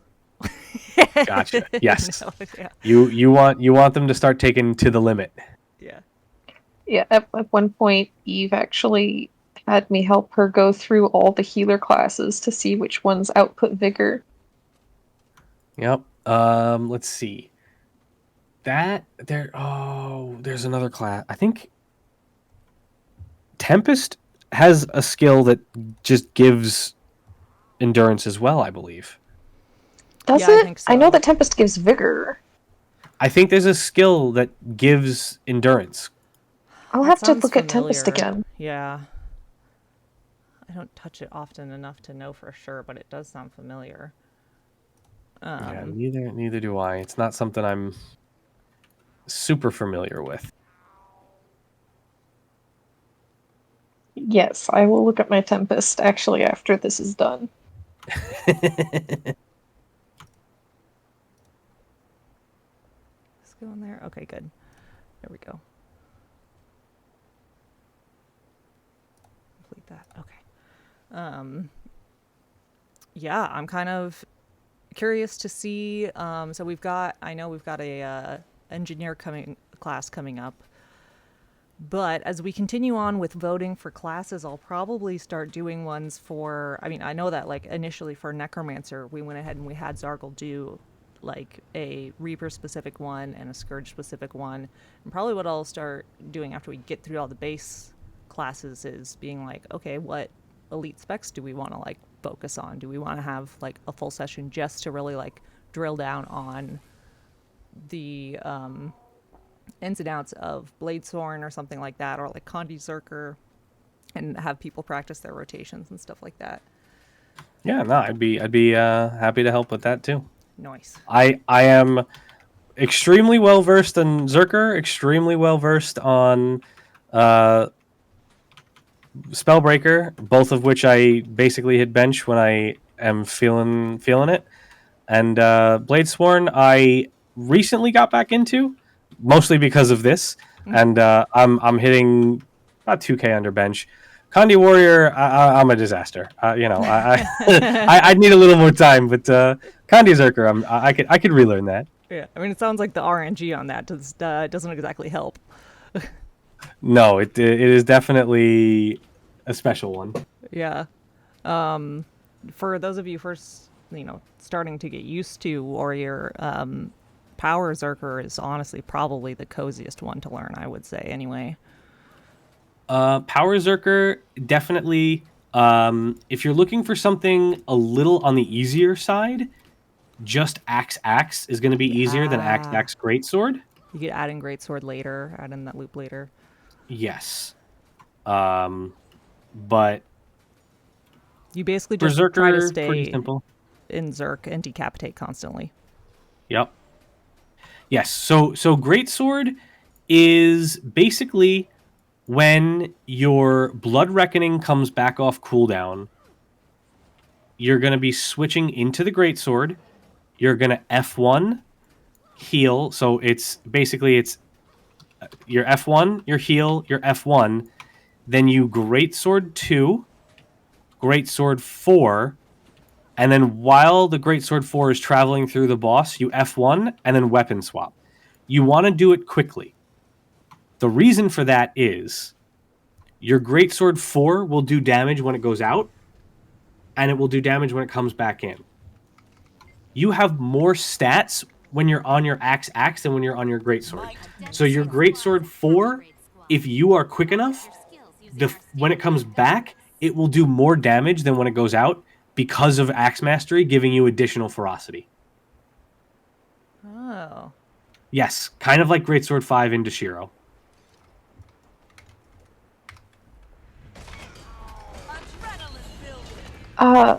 Sorry, which are the skills that you use on Greatsword if you toggle Greatsword?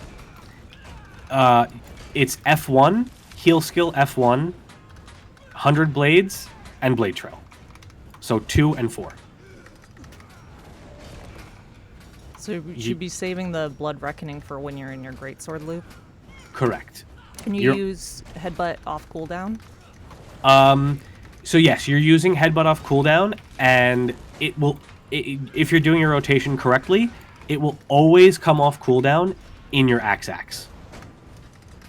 You're never using Headbutt on Greatsword. The rotation loops perfectly. It's very tight, but it loops perfectly. Where's the Blood Reckoning? That's your heal skill. Oh, right. When do you use the heal? It's F1 and then the heal and then F1 again. So your heal will recharge your F1.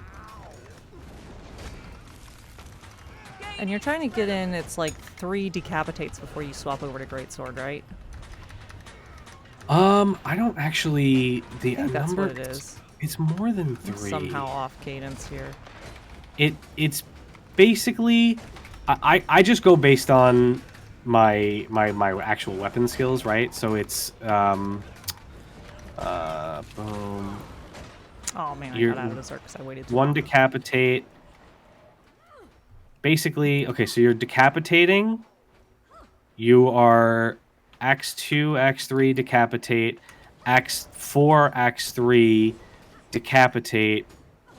2, 3, decapitate. Headbutt, decapitate. X5. Okay, so like that was like 4 of them or something like that. Yeah, it's a lot. Oh, I think the way that I was trying to remember it before was that I was watching Blood Reckoning, and like you keep doing stuff on Axe until your heal skill comes off cooldown. That's another like easy way to do it. Yes, pretty much. That is correct. Yes. When your Blood Reckoning comes off cooldown, that's basically when you want to switch to your Greatsword to use your F1. So your Greatsword F1 is a ton of damage. Unfortunately, everything else in Greatsword is pretty lackluster. 100 blades looks like this giant flourish and flurry. It's meh. It's slightly stronger than Greatsword autos, and Greatsword autos are bad. Yeah, that's not good. So, what was the point when you switched to Greatsword again? When your Blood Reckoning comes off cooldown. So when your heal skill comes off cooldown, that's when you want to be ready to switch into Greatsword. F1, heal F1. Then you Greatsword 2, Greatsword 4, F1, and then switch. Yes. Basically, the idea is to get 3 F1s in Greatsword and then immediately leave. That's the trick to the Greatsword.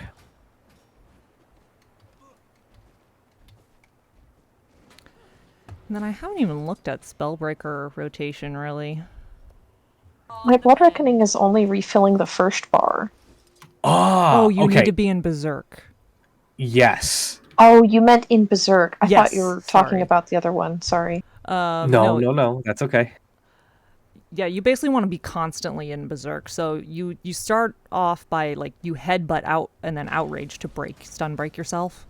And doing that headbutt will immediately give you enough to be able to get into Berserk. And then you just keep doing... Because you hit outrage off cooldown, right? You hit it Yes. in between. And So- then you do your next headbutt outrage once they're off cooldown again. Yep. Headbutt will stun you, and then you basically... You use Headbutt will stun you and fill your adrenaline. Outrage will break you out of your own stun. One thing to be careful about with that is, at least something that I end up catching myself doing fairly often, is I will cue Outrage too quick, and I won't Yes. have actually stunned myself yet, and then I fuck myself over. and you're stuck stunned for 1 full second. Yeah. Yep. Wait, when do you stun yourself? From headbutt. So you have stability on, meaning you won't stun yourself. But if you didn't have stability, your headbutt would stun you. Mm-hmm. Okay. Yeah, so you always want to do Outrage second, because the entire point, that the whole reason Outrage exists in the kit pretty much is just to stun break yourself.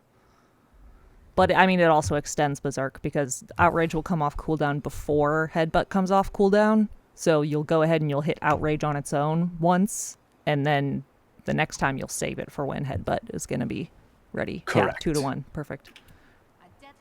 Yep. Headbutt is 20 seconds, outrage is 10 seconds. So basically you outrage every headbutt, but you also outrage on cooldown. Thank you for the follow, Opsy, or Oopsie, however it is that you say your name.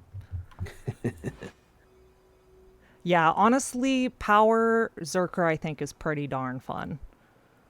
Yes. And then you can start crying about swiftness instead of Correct. vigor. Swiftness, always swiftness.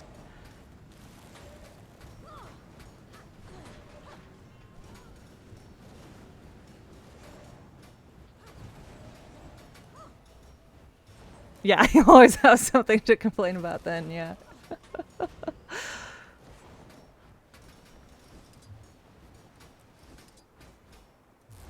Yeah. The whole trick to Berserker is to just maintain that Berserk uptime.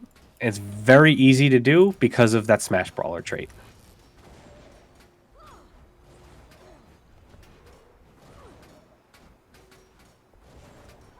And between Blood Reckoning, Outrage, and Headbutt, you'll keep everything up. It's also kind of nice as a meter for, like, how fast you're going in your rotation, and, you know, like the cadence you want to keep up, because if you're falling out of Berserk while you're on the Golem, it means that you are either going a little too slow, so you're not hitting your Berserk skill, your Rage skills, which is basically any of the heal, util, and elite skills that are specific to the Berserker spec.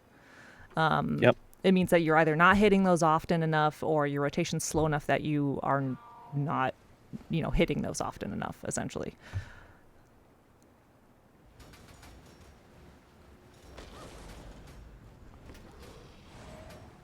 Yeah, you kind of just have to learn the timing when the bosses do that. It'll be a sad time. I mean, Narcin probably will know a little bit more about how to deal with that than I do, because in general, that's like my weakest point in DPS, is I just have not really learned how to deal with phasing.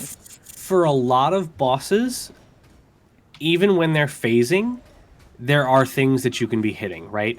So like on Veil Guardian, when VG splits, you can just continue to do your rotation on those split ads, and you'll continue to maintain your Berserk. Same thing again with like Gorseval. Those split ads, just keep doing your rotation, and you'll maintain your Berserk. There are some bosses like I was saying before, Adina, you've got that long period where you're running around the sand wall where you're going to drop Berserk. It's going to happen. But as you get a feel for it, you'll find that certain bosses are extremely easy to just maintain it even when they phase, and certain bosses are less easy. Healthy and hale.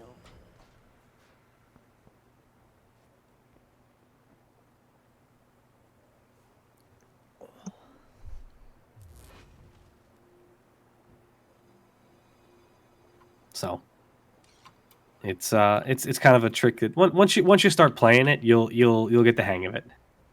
You're gonna be on VG hitting the Seekers. No. Oh no. No. I mean, I guess as long as you don't like pull them in, which I mean you don't really have any pulls, but still. Nah. You'll notice, you'll start once you get comfortable, you'll start to notice that you've got like on certain bosses, like for example, something like Mersad Overseer, when that fight ends, I've got like 30 seconds of Berserk still. Oh, nice.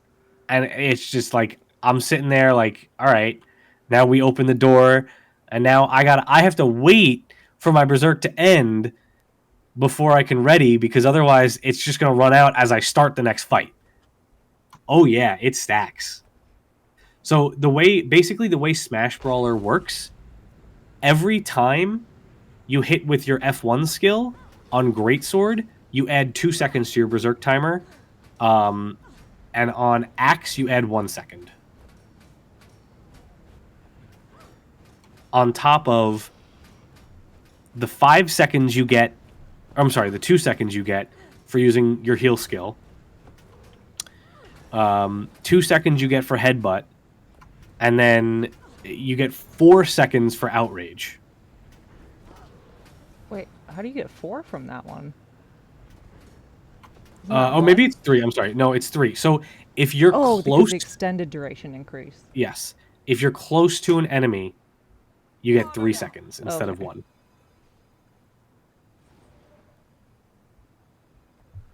No, it's like a boon. So, just like how with a lack you can just keep stacking the duration. It just like goes for forever, technically. Yep.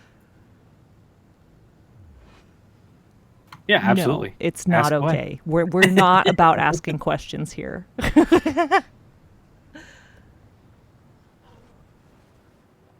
Yes, the questions are stupid. All questions are stupid. Which Ooh, skills will yeah. interrupt each other? That's a good So, question. for the most part, none of them. Yeah, I haven't really had that much of an issue with that on Warrior, like, at all. So, at least on Berserk. Yeah, on Berserker. I can't say I Berserker, haven't interrupted things they're- on Bladesworn. On Bladesworn's not too bad.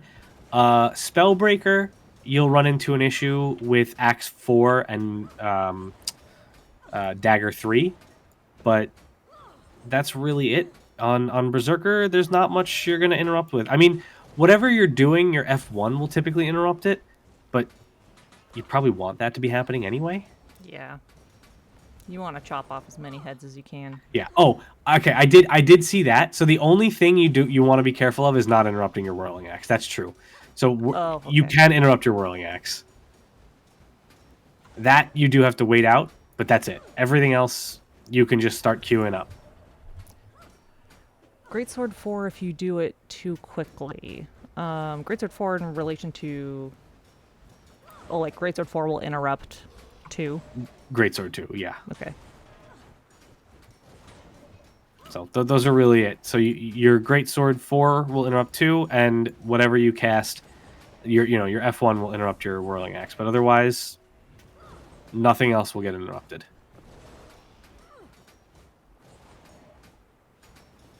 Yeah. general rule of thumb is while in Axe, any 3 hits will fill your adrenaline. There are no intentional no intentional cancels. And thank except God, for no like an auto. stows. Occasionally, sorry, except for which? Occasionally you will interrupt your auto attack chain. Oh yeah. But basically, the trick with Axe is that 3 hits will fill your adrenaline completely. I love that about Axe. Axe 2 and Axe 4 are both double hit. So a lot of the times you'll do like an Axe 2 and then an Axe 1 and then immediately F1. So you're only doing the first hit of your auto chain. That's really the only interrupt you'll ever do, but most of the time you'll want to do Axe 2 into Axe 3 and Axe 4 into Axe 3. You're not really going to be using the auto particularly often. But yeah, the only time you use auto is when you don't have Axe 3 ready. Yeah. So 4-3 or 2-3. Mm-hmm. Yep. Your axe skills come off cooldown, like especially axe 3 comes off. It's only got like 3/4 of a second cooldown on it before it gets another ammo, so you pretty quickly are able to do your other axe skills.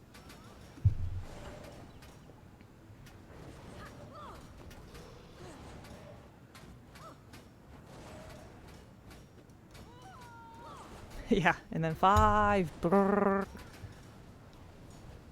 Yep. Axe 5 go burr.